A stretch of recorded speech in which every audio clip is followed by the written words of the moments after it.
Hi, welcome. I'm filming day 11 of my Imperfection challenge today.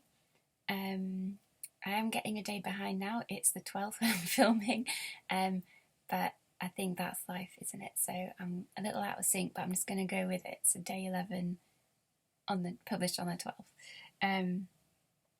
But yeah, I was going to talk about how the number 11 seems to be important for me. I'm filming this just after 11 a.m. as well, just noticed. And that's because my birthday is the 11th of November, 11/11. And I was born just after 1 a.m. I think. And my birth date is quite an interesting number because it's 11/11/1987, so it's 11111987. Which is a nice consecutive number. It's a very neat birthday. But as my mum always says, my birthday doesn't make the best pin number, 1111, so she can't use it for that, like a lot of people do. But I'm not a numerologist and I don't know a lot about it, but I've looked into my numerology a bit, and the number 11, it can mean a symbol for spiritual awakenings. It can symbolise either 11 or 1111 can symbolise like gates or doors opening, and they can say it's like a gateway to rebirth or to an awakening, something like that. And I guess it's just like a junction for another level or another place or something like that. And yeah, I just find that interesting. And my personal numerology, if you I think there's different numbers like life path number and different things like that. I can find instructions on how to find yours if you're interested and put it in the description. But whether you add up my birth date or my full original birth name, you still get the number 11. So my life path number is 11. But if you have a what do they call it, a master number, which is 11, 22 or 33, you have a double purpose. So 11, you also have the number 2. If you're number 22, you also have the number 4. If you're number 33, you also have the number 6. I nearly said 9, definitely 6.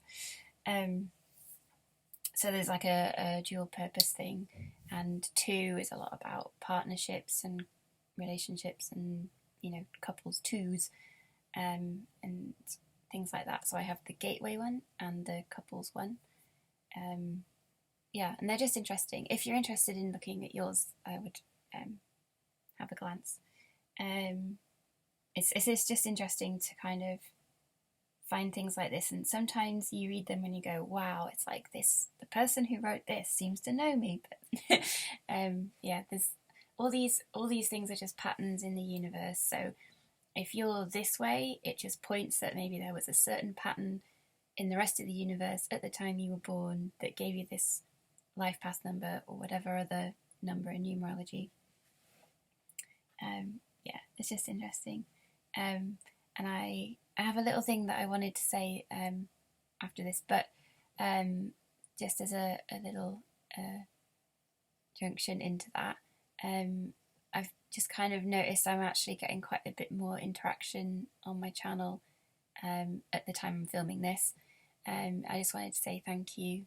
I've been having pretty much a new subscriber with each video. So I put out day 10's video yesterday and I got my 10th subscriber, which is interesting. So maybe I'll get subscriber 11 today after watching this. So if that's you, hello, welcome. I hope so. But yeah, hopefully it speeds up a little more than that. Otherwise I'll have to make like 900 and something more videos to reach 1,000 subscribers. So it's a bit of a joke though. I don't mind. I don't really I think my main purpose for doing this isn't to bring the channel actually up to an earning point, although it's a very nice byproduct because who doesn't want multiple income streams? But yeah, my purpose for doing this is to whatever is around within me that might bring value to anyone watching, even just for one little moment in their life, then that's one of the reasons I'm doing this. And I know that at the beginning of this challenge, I did put out the kind of scope that I'm doing this to try and help myself be more confident in being imperfect and just do things.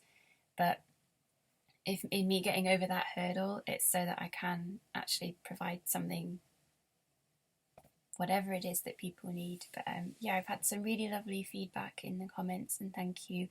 If you're watching, you know who you are. I've replied.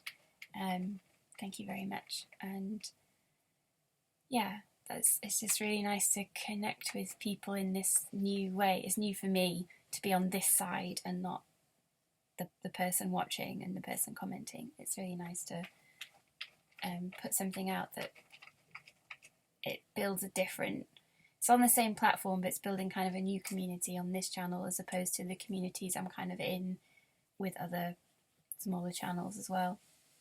So it's really nice, and I wonder if the people in the comments might start to get to know each other as well, because it's still quite well, at the moment, yes, it is a very small community, and it depends when you're watching this, it might have grown a bit, but you might see each other around as well in the comments, and I hope that that's kind of nice, and everyone similarly to me just feels like supporting each other and giving nice feedback and having like nice positive vibes in the comments. So yeah, thank you for everyone who's already joining in. Thank you to the new subscribers for coming along.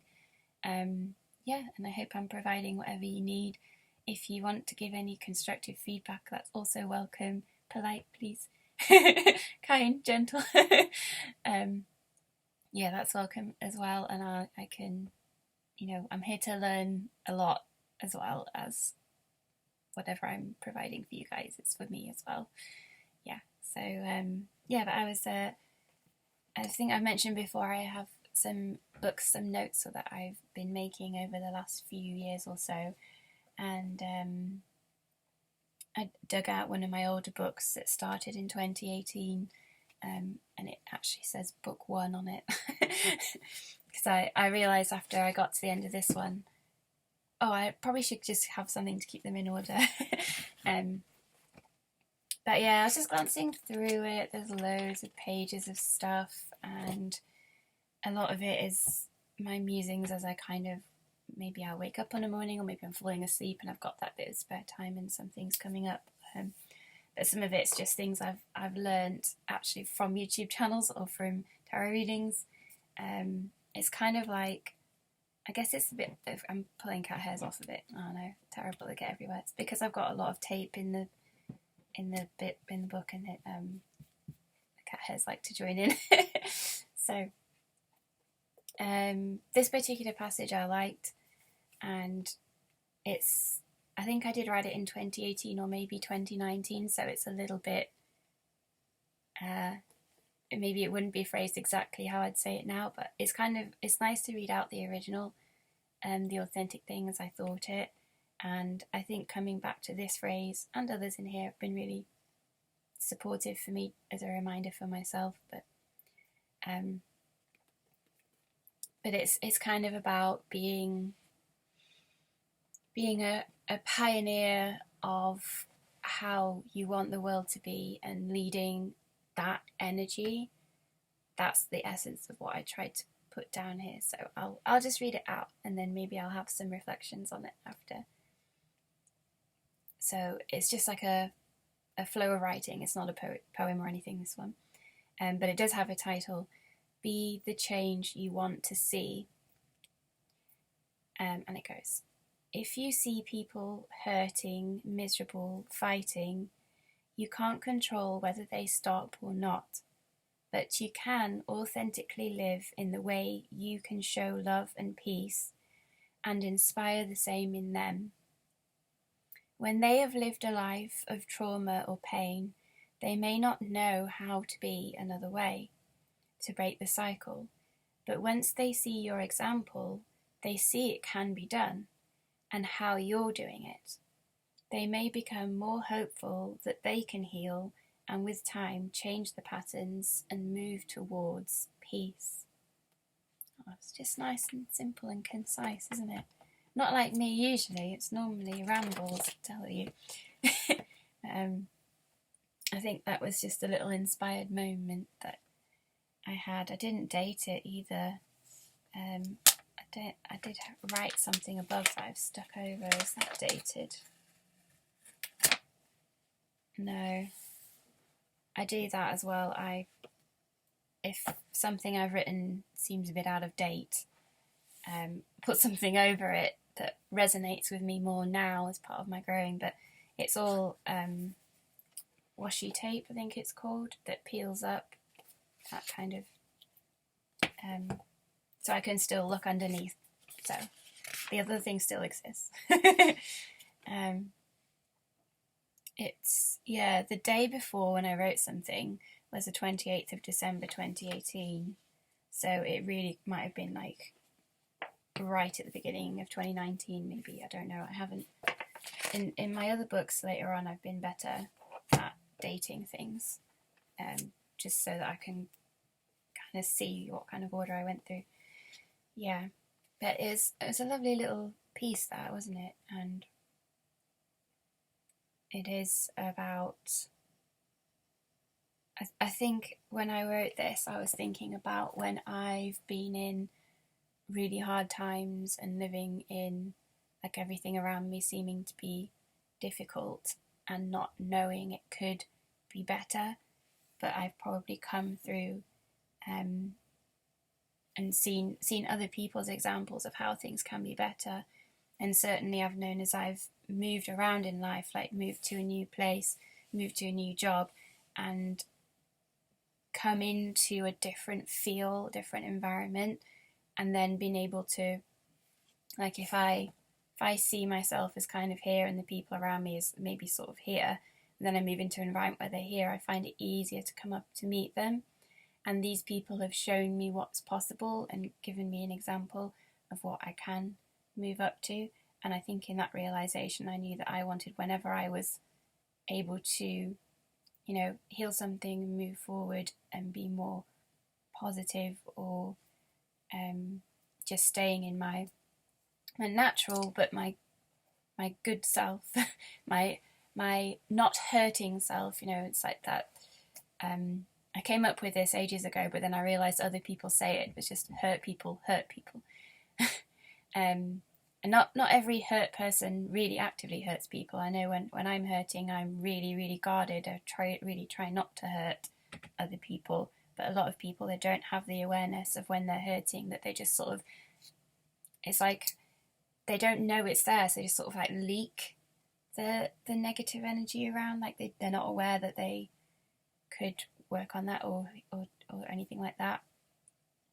And of course, it is sad that if you are hurting and someone's made an action that hurts you, that it's a valid response to be hurting, and it's not your fault they did that. But you can take the power back and say, well, I don't want to be a miserable, hurting person. I'm going to work through it. And yeah, it's sad that it would be your responsibility, but they can't fix it. It's still up to you to, well, no one around you can fix it. You have to do, you can have support, but you have to do the work to come through and do that.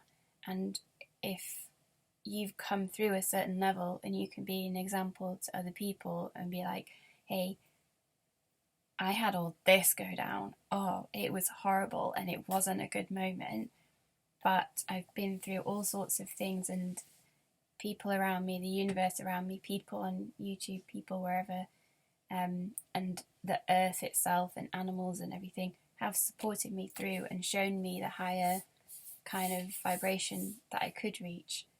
And I've gone there with them, and you can do that. I'm showing you the example now that you can do that too. And then instead of when you're really hurting and that ripples out the negative energy, if you are able to move past something and move through, then it's the same effect, the ripple effect, but you're rippling out that positive energy of like, oh, like you can get here, like there's hope, have faith, like all of these more positive feelings. I'm not sure if they're actually emotions, but positive mindset it probably is. But yeah, stay in that energy and keep going towards the light, the love, and yeah. So yeah, the passage was about being the example of that. Yeah, but it just struck a chord with me this morning, and yeah, if you have any notes like this and you do anything like this, I'd encourage you to glance through when you get a break, a bit of time to do so. I should do it more often because I actually give quite good advice in these things. I should read it more often and get my own tips, and maybe find some more bits to share with you that I've already like been through and recorded at these different times in my life. And if you've never written anything like this, but this feels like, oh, I would quite like to have that and I can look back on it, then maybe today's the day you start it. You might just have like a scrappy old notebook somewhere, maybe even something like, I'm guilty of this. Is anyone else guilty of this? Of buying a sketchbook and getting a few pages in and then not really getting any further. So those can be useful for this. And my particular one is it's gotten quite scrapbooky. It's you can kind of see some of the pages. I don't want to like give you too much to look at, but it's like whatever I did there I didn't agree with, and then I was practicing calligraphy on this the screen's gone dark, on this grid paper. I was learning brush calligraphy on square paper, and the words were really nice, but they were a bit kind of all over the place, and I cut them out and made them into something. So you can do that. So sketchbooks actually are a great way to do it. And there's pages of brush calligraphy in here now. But it doesn't have to be like reams or paragraphs, or you don't have to be eloquent, it doesn't have to be poetry, it doesn't have to be anything. Like I'm just come across a page here that just says favourite things, and I think if you're just having one of those days, then you can come back to a page like this and go, what was it that I really like doing? I want to just feel happy and joyful again. What was it that I like doing?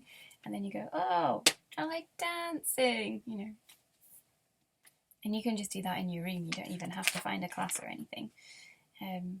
Yeah, but there's all sorts of things I've written there. But yeah, I would recommend it.